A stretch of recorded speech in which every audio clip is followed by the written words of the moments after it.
आदर्श समाज का 47वां भाग मैं बता रहा हूँ।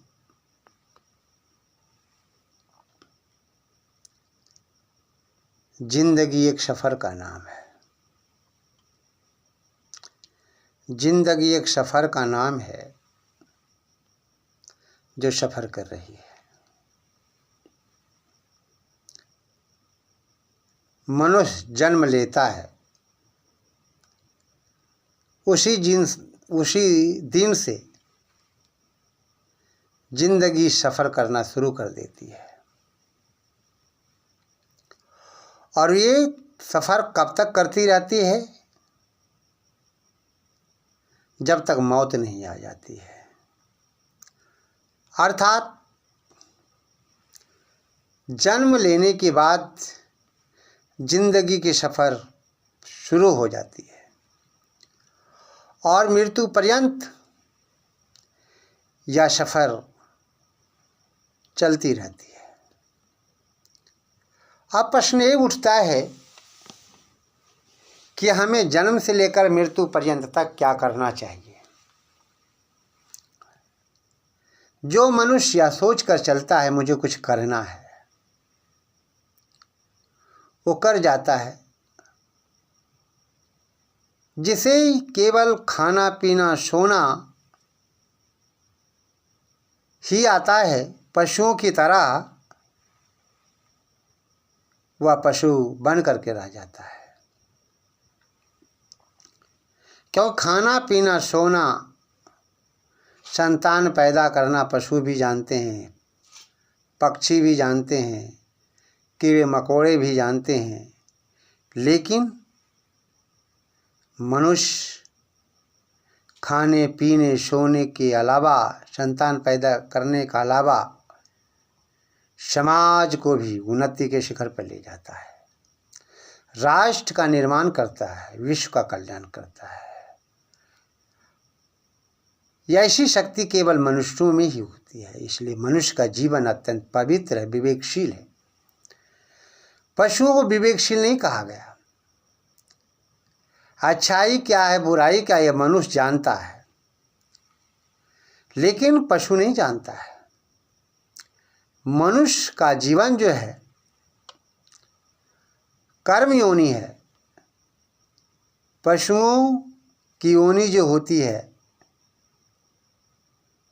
वो भोग योनि है, वो भोगने के लिए आया है। हम अपने कर्मों के माध्यम से अपने को बहुत ऊपर उठा सकते हैं, महान बना सकते हैं। कैसे महान बना सकते हैं? अपने अच्छे कर्मों के द्वारा, आदर्श कर्मों के द्वारा। और वास्तव में हमें महान बनाना चाहिए। तो जिंदगी के सफ़र में हमें यही काम करना है और करना चाहिए। चरय बेती चलते रहना चाहिए, रुकना नहीं चाहिए। जो रुक गया वो रुका ही रह जाएगा, वो जो चल पड़ा कभी न कभी उसे मंजिल मिल ही जाएगी। इसलिए हमें अपने लक्ष्य की ओर बढ़ना है, अपने लक्ष्य की ओर चलना है। अपने लक्ष्य की ओर बढ़ने के लिए हमें उठना होगा, खड़ा होना होगा और चल पड़ना होगा, तभी ये संभव हो सकता है। इसलिए दुनिया के लोगों से हमें यही कहना है कि हमें कुछ करके जाना चाहिए, जिससे आने वाली पीढ़ी हमें याद कर सके। लेकिन हम ऐसा नहीं कर पा रहे हैं। सोचते हैं केवल, करते नहीं हैं। जो व्यक्ति जैसा सोचता है करता है, वो ऐसा ही बन जाता है। जो व्यक्ति जैसा सोचता है करता है, वो ऐसा ही बन जाता है। इसलिए हमें अपनी सोच बदलनी होगी। हमें कुछ करके जाना है। किसी कवि ने बड़ा सुंदर लिखा है, नर हो न निराश करो मन को, नर हो न निराश करो मन को, कुछ काम करो कुछ काम करो, जग में रहकर कुछ नाम करो, यह जन्म हुआ किछ अर्थ हो, जिसमें यह व्यर्थ न हो, कुछ तो उपयुक्त करो तन को, नर हो न निराश करो मन को। हमें अपने मन को निराश नहीं करना है, हमें संकल्प लेना है, हमें कुछ करके दिखाना है। और कुछ करने के लिए तो आप जानते ही हैं कि परिश्रम तो करना ही पड़ेगा। एक तिनके को उठाने के लिए हमें बल लगाना पड़ता है। जब हम महान से महान कार्य करेंगे तो परिश्रम करना ही होगा, पत्थरों को भी काटना होगा, कांटे को भी हटाना होगा, सत्य की रक्षा के लिए, धर्म की रक्षा के लिए दुष्टों को भी मारना होगा।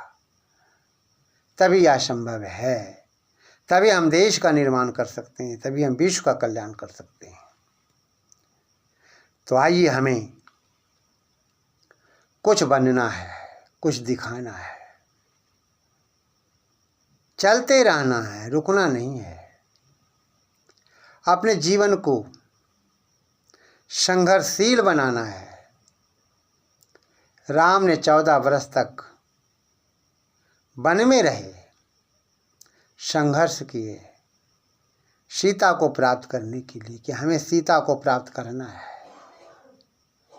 चाहे इसके लिए कुछ भी हो। उन्होंने सुग्रीव को अपना साथी बनाया, हनुमान जी को अपना साथी बनाया और विचार लिया, ठान लिया, मन में संकल्प कर लिया, हमें अपनी पत्नी सीता को प्राप्त करना है, चाहे जैसे हो। और अंत में जिस लंकाधिपति रावण ने सीता का अपहरण किया था, सज्जन लोगों की सहायता से, हनुमान की सहायता से, सुग्रीव की सहायता से और वानरी सेनाओं की सहायता से लंका पर चढ़ाई किया और अंत में रावण को मारकर अपनी सीता को वापस ले आए।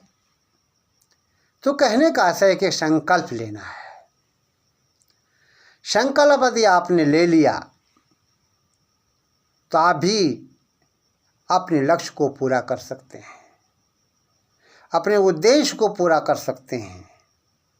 और अपने उद्देश्यों को पूरा करने के लिए हमें संकल्प लेना ही होगा। जब आप संकल्प लेंगे तो अच्छे काम करेंगे, जब अच्छे काम करेंगे बुराइयां हटेगी, अच्छाइयां आएंगी और फिर आप एक आदर्श मानव कहलाने लगेंगे। फिर समाज के लोग आपको एक आदर्श मानव के रूप में मानेंगे। इसलिए दुनिया के लोगों से हमें कहना है कि आदर्श समाज से जुड़िए और इसका प्रचार प्रसार करिए। अपने बच्चों को आदर्श बालक बनाइए, अपनी पत्नी को आदर्श पत्नी बनाइए, अपनी बेटी को आदर्श बेटी बनाइए। फिर देखिए आपका घर स्वर्ग बनता है या नहीं। मैं समझता हूँ कि अगर इतने काम आप करेंगे तो निश्चित है आपका घर स्वर्ग बन जाएगा। ये आदर्श समाज का 47वां भाग है। इस प्रकार से मैंने प्रारंभ किया है।